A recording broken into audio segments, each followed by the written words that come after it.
जय जगन्नाथ। हाँ बंधुगण, आपणक समस्तंकर नजर से बजेट उपस्थापना उपरे। तेबे संसद में 2024-25 बजेट उपस्थापित करिसेंती अर्थमंत्री निर्मला सीतारमण। यही बजेट रे साधारण लोकन को आश्वस्ति करने को मोदी सरकार भरपूर चेष्टा करिसेंती। चलित बजेट रे समस्त वर्ग को खुशी करने भली घोषणा मान करिसेंती अर्थमंत्री निर्मला सीतारमण।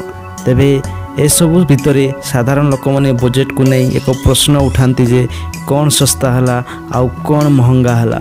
तेबे आज संसद में अर्थमंत्री निर्मला सीतारमण को घोषणा अनुसार 3 प्रकार कैंसर औषध उपर कस्टम ड्यूटी कमिब। औषध एवं मेडिकल जिनिस उपर कस्टम ड्यूटी कमिब फल कैंसर औषध सस्ता हेबो। सुना रूपा प्लाटिनम उपर कस्टम ड्यूटी कमिब। सुना और रूपा उपर कस्टम ड्यूटी 6% ह्रास हेबो। प्लाटिनम उपर कस्टम ड्यूटी 6.4% ह्रास करा जिवो। मोबाइल और मोबाइल चार्जर बैटेरी सस्ता हेबो। संपूक्त जिनिस उपर कस्टम ड्यूटी ह्रास नहीं घोषणा करा जायछि। सोलार पैनल सामुद्रिक उत्पाद मध्य सस्ता हेबो। पेट्रोकेमिकल उत्पाद उपर शुल्क बढ़िबो। प्लास्टिक संपर्कित उत्पाद उपर शुल्क बढ़िबो।